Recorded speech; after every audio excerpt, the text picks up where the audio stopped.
One. Hey, this is Pittsburgh Pat again, and I'm here with Andy Hickly. How are you? I'm doing great. How are you doing, Pat? Great, great. So Andy Wonderful. and I have just become like really good friends, and we're going to talk about some of Andy's stuff today. What if you've watched my channel, my podcast before, you know there's kind of like it's diverse, but there's kind of a common theme, which is I like to talk about people's creative processes and how they get ideas and where they come from. I'm very interested in that sort of thing, being a novelist and a creator, and on YouTube, and and actually breaking out, trying to break into acting and that type of stuff. So for me, it's, all synergistic. And I know that you and I share a lot of common ideas. Obviously, you have much more experience in certain areas than others. For Mhm. instance, well, why don't you tell us a little bit about your background? But I know that you have a production underway. I do have production underway. I've been working on writing an adaptation of Sleeping Beauty since the kind of mid to end of January this year, and it is going to go up May of 2024. So auditions are February 28th and May 2nd. So it's kind of go time already. I want to get all my ducks in a row, and I've just had a meeting with our set designer. I've been in frequent talks with the costumer. Yeah, trying to get ready because it's going to be here before I know it. Like it already, like 3 months already feels like the heat is on. Yeah, Um, I would agree. I think it's going yeah. to go fast for you too. Oh And my gosh, yeah. yeah, every week's going to be something. But here, let the people out there that don't know you, like, tell them a little bit about your pedigree. I mean, like, if somebody's saying, like, "Oh my God, how do you just get to like make a production of a play, like, an Sure, adaptation of a Disney classic? Like, how do you do sure. that?" So, tell us how this, like, what's your pedigree and how did it come about? Why'd you pick I, Sleeping Beauty? oh my gosh. Well, when you say my pedigree, it makes me feel like I've got like titles and Well, nobility and such like that. That's Thank you for prepping me up like that. you got the Okay, so beard. That's kind of a noble beard. thank you. I was Mm. looking at myself and I feel like I look like a Babylonian king. A little Like bit. I'm it's giving very Nebuchadnezzar vibes. Do you have a code of laws that we could follow? I'd be very interested in that. Maybe we'll see. I one writing project at a time. So my background, I'm Pittsburgh based actor, writer, director. Um, I grew up in this area. Um, been writing and acting for as long as I realized that uh, that was what you did when you like to play pretend and make up stories, and like the natural progression for that creatively as a kid was going into theater. Um, and and anyone who's known me for a long time knows, from a very young age, kind of making up stories, and my brain's always kind of been wired towards that. Um, and when I was in high school, through college, I got to write the skits for my church's summer camp, and that was close to 10 years that I got the chance to do that. It was a really cool opportunity because I got to do a little bit of everything. I got to write them. I got to be in them. I kind of got to uh, you know, do a small like bit of a costume design. I got to kind of go in there and say, this is what I'm thinking about for the set. Um, in later years, once I started getting into more stage combat, it'd be like, okay, so we're going to do like a fight call, and here are some, like dabbling in choreography. Um, and when I was out of school, I worked with um, Pittsburgh, yeah, MTP, Mystery Theater Pittsburgh. I always forget the acronym, which is a dinner theater that worked out of Gitano's. Um, and I got to write a couple murder mystery dinner theater shows there. Oh, Um, cool. Mysteries are yeah, tough. That's a tough, you got to make sure that all of your like threads line up. I mean, it yeah. has Oh to my make gosh, sense. And absolutely. when you The use the one thing, red herrings, you have to make sure that they're plausible, but not like, completely, oh, we're just going to trick the audience here. It has to Yeah, like make sense. absolutely. I Well, and think that mystery is a tough genre to write. it is. Well, I got kind of an interesting start with that too, because I used for I was like 3 years when I was in high school. I wrote murder mystery birthday parties for me and my friends. Oh, cool. And like it was almost like D&D, almost like tabletop games, except it was sort of like I created all of the personas for all of my friends who were the guests, and I devised all the motives. But it was I asked my parents, I'd be like, you pick who it is, and I'd send out the invitations, and only the murderer got like the extra little card that's like, hey, you're the murderer, like your job is to not get caught. So even Um, you didn't know who the murderer was. I didn't know I Oh, because that I makes wanted it to so much play fun too. for you. Exactly, it's my party. Like I wanted to play too. And then you Um, couldn't give it away though either because no, I you could couldn't give no any the subtle one unconscious cues. Yeah, the one year where I tried to do it where I knew who it was the year it really did not work out. Like the best one was where it was structured like Clue, where there were like a couple of like Clue cards around my house, and we kind of like sat down and it basically played a round of Clue. But the front half of the party was like us like doing role playing, like just without dice. Like you're Professor Plum and you're Ms. Yeah, Peacock and like, yeah, that was the vibe. Yeah. that's So yeah, I'll just super say like awesome. I've been doing a lot of kind of writing, writing acting stuff for a long time. Uh, as far as how I got to here with this adaptation of Sleeping Beauty, Right. I was on the board of the Pittsburgh Savoyards, which is I think it is still the oldest running theater company in Pittsburgh.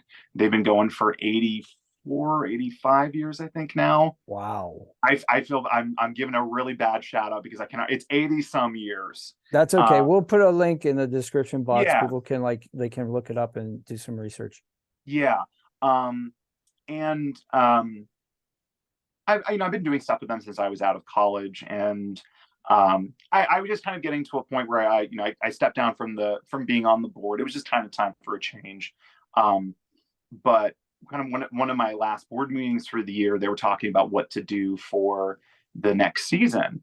And they were saying, oh, it'd be fun to have a children's theater show. And I've been writing for young audiences for a while. And I, on a whim, said like, oh, I would be happy to write a fairy tale children's show. And they said yes. And then it became like, okay, well, which one? Right. So why did Um, you pick? Because Sleeping Beauty is probably my favorite Disney movie. oh Like, my gosh, I love that yeah, one. like the Absolutely. 1955 version. Like I Hmm. just love it. When it was remastered in the 80s, I was Hmm. actually well, now I'm giving away my age. I was a movie That's theater usher and I watched that so many times and it was just beautifully like yeah, the art was beautiful, but the characters were beautiful. It was so simple. It's a simple tale of good and evil, right? And it's clear exactly. who everybody is. But I remember this. If well, tell me more about why you picked Sleeping We, Beauty. I mean that's definitely part of it. Sleeping Beauty is one of my favorite Disney movies. Sure. Um, the art, like you said, everything you're saying, art, characterization, the kind of morality of it. Um, when I kind of go about working on creating a play, there are a lot of little things I think about. Um, I think about characters because I love characters, and we can talk more about that with D&D because that's so much of the fun. I think about costumes. I've always loved costuming, and I love doing stuff where it maybe not necessarily elaborate, but where there's like fun costumes, where it's something striking. For a lot of us, doing theater is, like I said, that kind of natural progression of playing pretend, playing dress up, and getting to do a show where we kind of can indulge some of a little bit more of that childlike whimsy of dress up Mm-hmm. always appeals to me whenever I'm trying to think of something. And I think a little bit of like spectacle, more so in terms of the fantastical, for good or for ill. the kind of shows I always like to write are ones that have something like a little fantastical about them. Maybe not necessarily a straight fantasy, but like magical or like not supernatural in maybe like a horror sense, but like in a just something beyond the ordinary daily life kind of thing. absolutely. It's not a day in the life. It's an extraordinary day in the life. Exactly. I like, that's a very good way of putting it. I like an extraordinary day in the life. And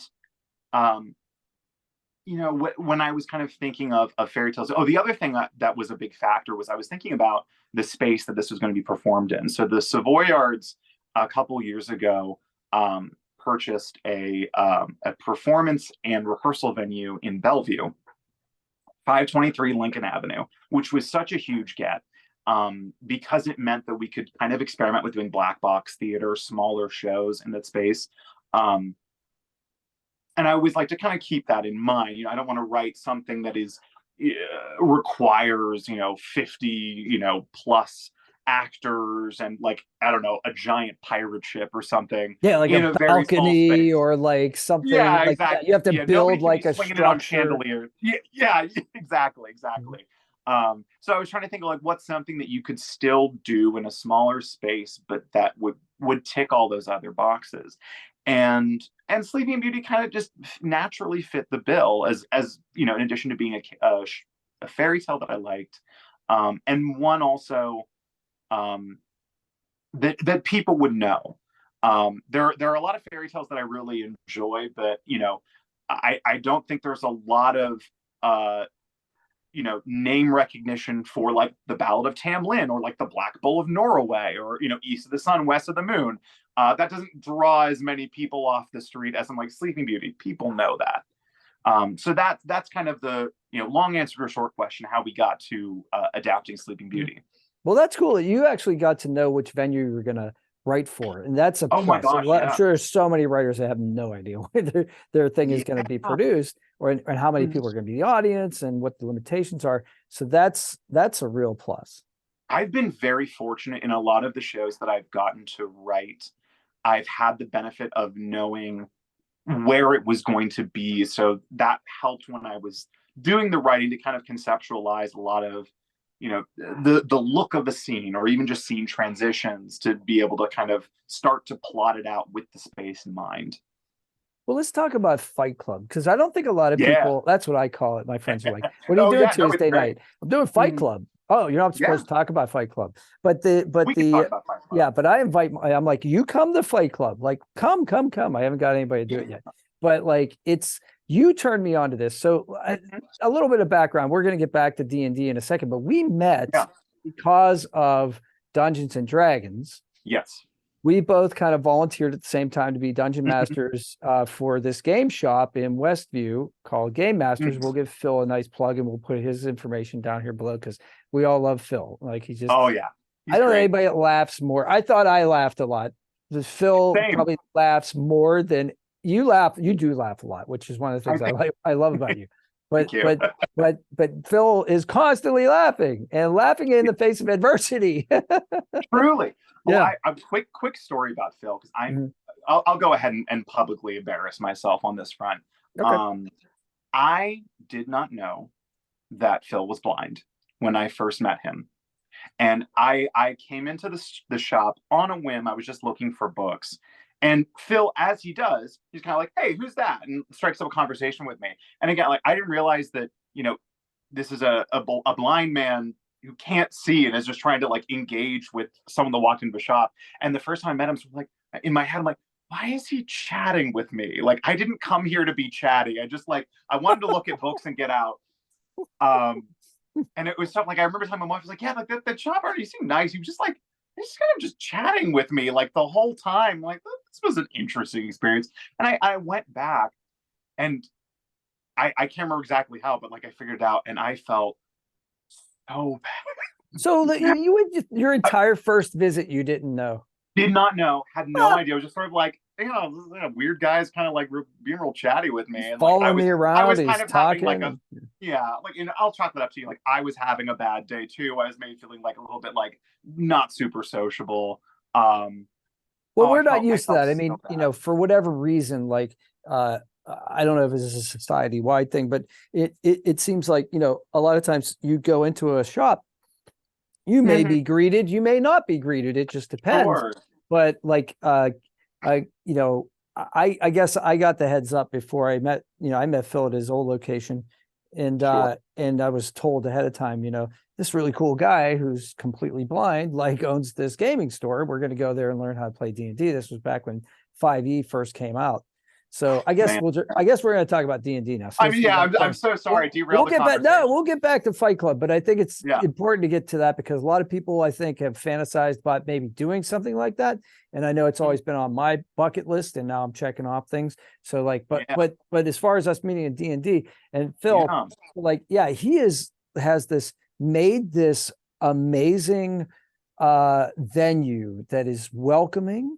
It's big. There are tables like galore. Anybody could be, one table could be playing, Dungeons and Dragons, another one Blood on the Clock Tower, Magic the Magic the Gathering. Gathering. There's two Yeah. chess sets. I just got my butt kicked at chess today. I lost 5 games in a row to my Mhm. mentor, but he's Oh better than me. man. But no, I had some good attacking chances. I was pretty happy with my performance, and I won a couple last week, but not this week. It was all him. Yeah. So, Oh, my but wife like, kicks my butt at chess all the time. it's humbling, it's good Yeah. to like, it's good for my ego, it's good to like Yeah. downsize my ego a little bit. So yeah, but he's got all this stuff going on, and he has all these board games in the back, and you can pay $5 and spend all day there, practically 12 hours if you wanted to, and just play games. It's amazing. It's a So, really cool place he has. yeah, like And he provides this atmosphere, yeah, he provides the atmosphere, and he's, through providing that atmosphere, he's building a really great community over there with, the GMs, the regular players that keep coming back. I'm so glad that I went back, and I'm so glad that he invited me to come back to do Adventure League, because it's been one of the highlights of my year is meeting you, meeting, all of our friends that are regular GMs, all of our friends that are regular players, Let's shout getting some to of them play. out. Let's shout them out. I mean, like Mike, I, Oh, learned Mike. so much from Mike that I actually got a job teaching kids how to play Dungeons and Dragons just based on Mike and what he did. I'm taking this, I'm taking this, I'm taking this. And I told Yeah. him, and I'm like, and I gave him a ceramic mug that I made. And like, I'm like, Yeah. like a dice arena. And Mhm. I'm like, like he was so cool. I told him what I was up to, and he's like, I'll help. And like, and Jed is just like, Oh, he's so like creative. It's unbelievable. oh my Julia God. joined when we joined, and she's like Yeah. with her descriptions, I Jason, haven't gotten to play wife it, Julia. Lisa. Yeah, I'm hoping. Yeah. Oh, Oh, fingers crossed. There we go. Yeah.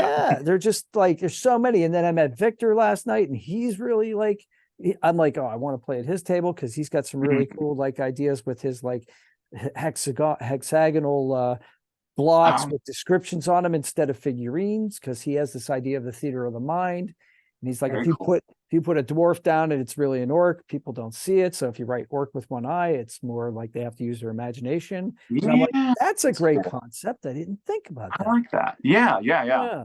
Hmm. But we're all sharing these ideas, and everybody's like giving their strengths to each other and Hmm. making each other better at this. Nobody's Very like, much. there's no jealousy. There's no like, well, you're not playing at my table. Why aren't you playing? You No, know what I mean? Like that kind of thing. no. It's so If anything, it's more of like, egoless. oh dang it, I wanted to play at your table, but there's no room. Where like I have to run a table, so I can't. I feel like that more than anything. I feel like is all of us GMs are like, oh, but like you're running something cool tonight, and so am I. So we, by virtue of Exactly. that, we can't play with I, each I other. want to be at 4 places at once. Yeah. I want to be What a great running and problem not to running. have. And yeah, it's just, and that's good. That's good. Mhm. That's what keeps me coming back, but Absolutely. the process, to tie it into what we're talking about, the Yeah. process of creating these stories or telling these, running these modules, which are, basically, you're not railroading the players with a story, but it's a starting point for a story. At least Hmm. for me, I like to Yeah. take the base story and then just put my twist on it. And Mhm. and sometimes I add elements that aren't even in the story. A subplot, like I did a 2-plot thing last night where I gave the Yeah. characters clues that there might be another mystery going on underneath. I don't know how much of that they picked up on, but if it starts into a campaign, I'll certainly like expound on it. But Nice. it gives us the opportunity. I think it gives, what I see is it gives me the opportunity to see how people engage with role play and like Mm. actually acting. And I ask them, like, I'll tell the players, I'll say, okay, so how did you dispatch that goblin? Like, tell me I what happened, and Yes. then they get to spotlight.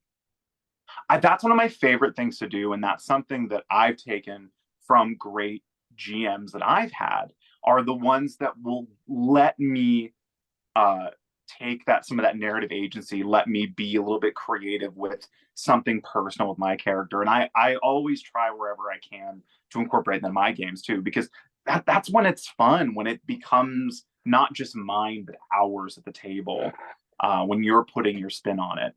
It gives me some insight into what being a director is, right? So like Very much I'm a so. because I come from a writing background. My Mhm. one of my majors in college, one of my degrees is in creative writing and fiction Oh, writing. awesome. So that's where I start. But now I'm, with YouTube, Mhm. you're a writer, actor, director, film, like video editor, sound guy, like you're everything because nobody else is doing it for you unless you Yeah. get big and then you can farm it out. But Yeah. I'm not there yet, not just a one-man operation. But it's it so I'm like getting into the directing part of it now, especially with playing online and having, dealing with other personalities. Like, okay, you're gonna Mhm. act, you're gonna play this, you're gonna play the Scarecrow, and you're gonna play Dorothy, and you're gonna play Yeah. Toto, and like I want you, to do this, and it's interesting to find out like other people have other ideas, Yeah. sometimes completely opposite ideas of what you had, and it's like, Oh my well, gosh. Yeah. let let's let them run with it and see where that goes.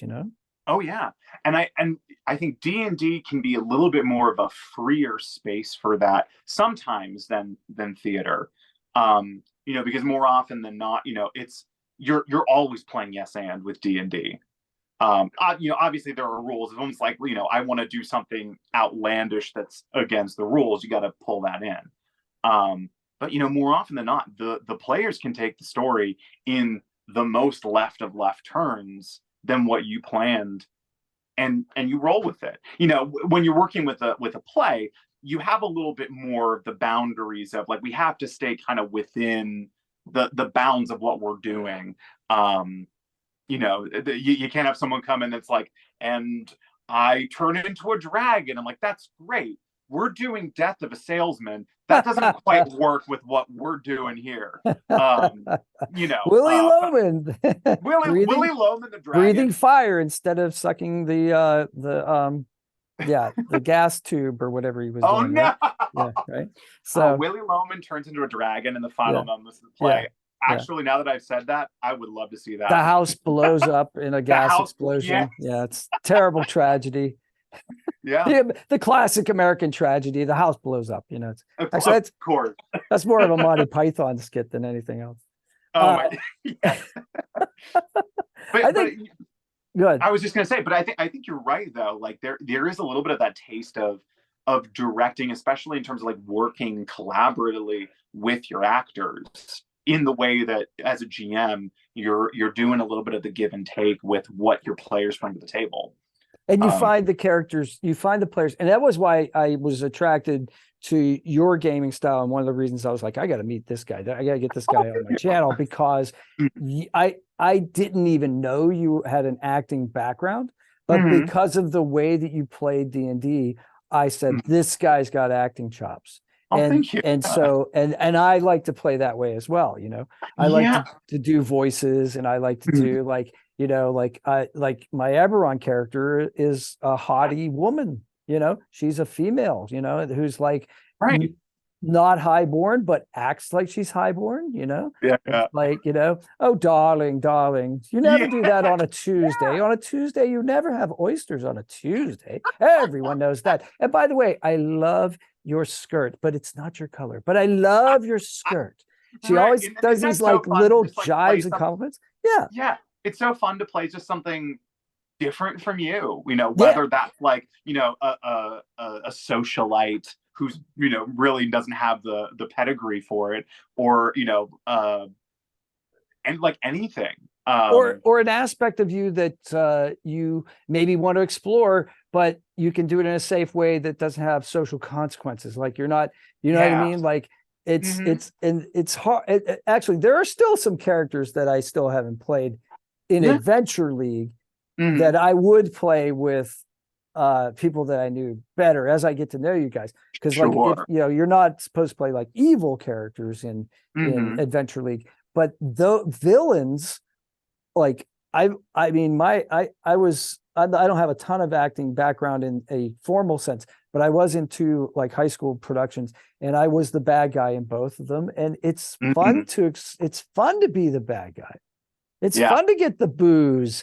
It's fun to get like Oh, the hisses when you come on stage. It's like, you're doing something right, you know? yeah. They're I supposed to not like this character. I felt more often than not in theater. I have played, I think, more bad guys than good. Um, I would need to look at my resume to like work out the exact, but like I feel like that's kind of where a lot of my comfort lies, is playing those villains and digging in. Um, to tie it into D&D, Brennan Lee Mulligan had a great quote on it was a podcast or something, where he said, anytime you role play, it's like you as a person are a stained glass window. You're always playing yourself, but whenever you role play, or play a theater role, you're kind of letting the light shine through kind of one pane of that glass. It's still you, but it's sort of just like an aspect of you. I um love that. That's a great mhm. way to put it. Yeah. And one of my friends noted this about me. um I was playing this kind of really rage filled pirate captain, and she said something like, it was really cool watching you out there because it's so not you, but it's crazy to think like that's in there somewhere, like some of that power is in there. I'm like, yeah, it's kind of crazy to think about it, but that's what's so safe about a theater, about role-playing games, like you said, where you get to kind of experiment with some of those sides of yourself that don't always get the light, and do it in a safe way.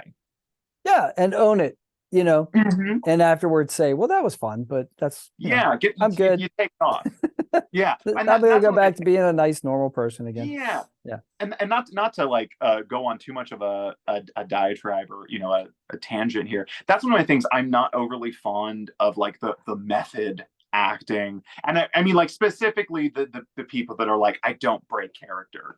Um, I don't want to, whatever works for you, but for me personally, not being able to take the character off after after a film day, or after we're done for the day on for rehearsal or what have you. It's like I want to be me when You all's probably said and done. you've probably heard this story, but I had a friend Mm-hmm. who was a big film buff, and he was a huge Dustin Hoffman fan. Huge, Mm. like just loved him. And I think Dustin Hoffman's done some good stuff.